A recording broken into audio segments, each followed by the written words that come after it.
Hello बच्चों, मैं हूं आपका गुरु सर और आज हम पढ़ने वाले हैं परिमेय व्यंजक से एक प्रश्न जिसमें हमको दिया है ए व बी का मान ज्ञात कीजिए यदि समीकरण 6 धन कर्ण 3 बटा 6 ऋण कर्ण 3 बराबर ए धन बी कर्ण 3 हो। मतलब हमको इस समीकरण को हल करके ए और बी का मान निकालना है, ज्ञात करना है। देखिए इसके लिए हम क्या करेंगे, सबसे पहले तो इस प्रश्न को जो करते उतार देंगे। जैसे कि हमको दिया हुआ है 6 धन करनी 3 बटा में 6 ऋण करनी 3 और बराबर में हमको दिया है ए धन बी करनी 3। अब यदि इस प्रकार का प्रश्न मिला है तो सबसे पहला काम आप करेंगे हर का परिमेयीकरण। अब हर का परिमेयीकरण कैसे करते हैं, तो जो हर में हमको दिख रहा है मान या जो भी पद दिख रहा है इसके चिन्ह को बदलकर अंश और हर में गुणा करना होता है। यही होता है हर का परिमेयीकरण। हर के परिमेयीकरण में हर के चिन्ह को बदलकर अंश और हर दोनों में गुणा करना होता है। चलिए भाई यहां पर हम लिख देते हैं एक बार हर का परिमेयीकरण।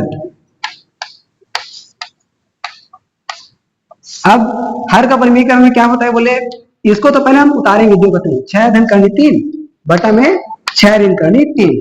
ये पद को उतारने के बाद गुणा कर देंगे।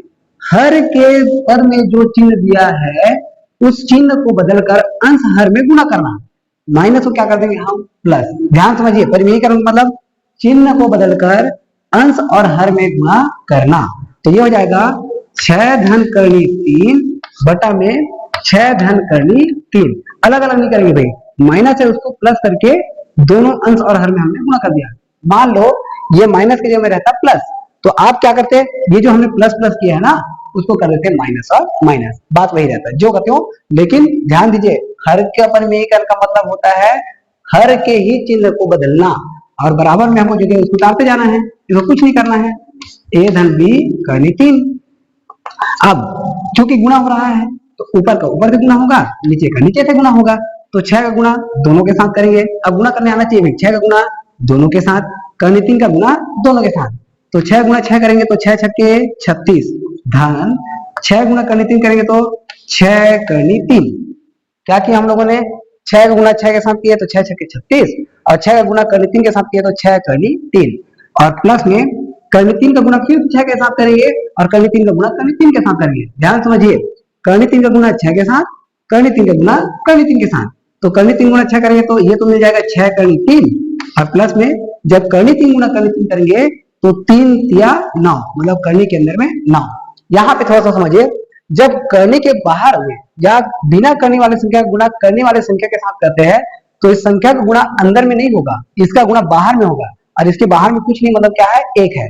हाँ लेकिन इसमें करनी लगा है और इसमें भी करनी लगा है, तो इनका जब गुणा करेंगे तो दोनों का गुणा होगा करनी के अंदर वाली संख्याओं का। तो करनी 3 गुणा करनी 3 करने पर 3 तिया 9, ये इस तरीके से आया है।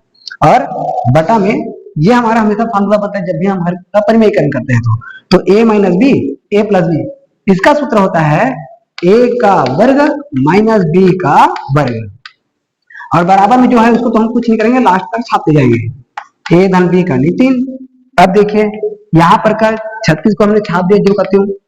यहाँ पर देखिए 6 करनी 3 6 करनी 3, करनी के अंदर की संख्याएं यदि समान है तो बाहर की संख्याएं आपस में जुड़ेगा या तो घटेगा। जुड़ेगा कब, जब दोनों का चिन्ह समान रहेगा तब।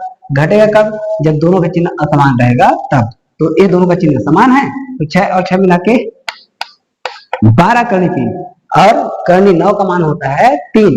ध्यान समझिए भाई, करनी 9 का मान क्या होता है 3 और बटा में 6 का वर्ग 36 माइनस करनी 3 का वर्ग हो जाता है केवल 3 बराबर में a धन b करनी 3।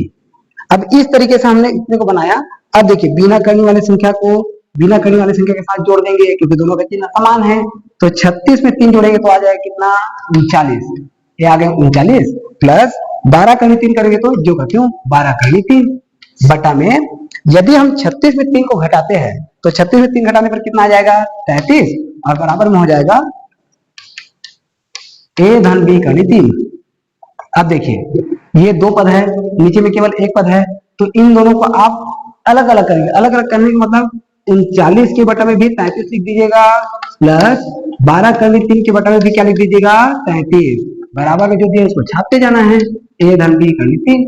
अब ये दोनों यदि करता है तो कटा देना है, तो 3 से तो दोनों कटेगा, 3 एकम 3, 3 एकम 3, 3 एकम 3, 3 3 9। इसी प्रकार इसको करते हैं, 3 एकम 3, 3 एकम 3 और 3 चौक 12।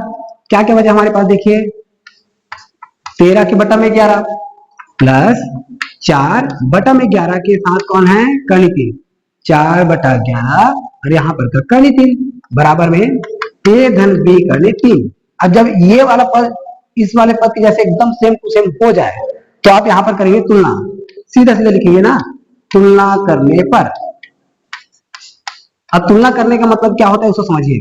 आप ये समझिए कि आप इस पद को उठाकर इसके ऊपर रख रहे हो, अब इस पद को जब उठा के इसके ऊपर रखेंगे तो ये किसको ढकेगा, 13 बटा 11 को, b किसको ढकेगा, 4 बटा 11 को, और कर्ण 3 से कर्ण 3 आप समझ सकते हैं कट गया करके, कटता नहीं है तुलना करने में, लेकिन आप समझिए कट गया, तो a के जगह में मिल जाएगा 13 बटा 11 और b के जगह में मिल जाएगा 4 बटे 11। तो इस तरीके से हमको a और b का मान प्राप्त हो जाएगा और यही हो जाएगा हमारा आंसर। तो इस तरीके से आप इस प्रश्न को बनाएंगे और ये प्रश्न बहुत ही महत्वपूर्ण है कक्षा 9वीं के लिए। Thank you.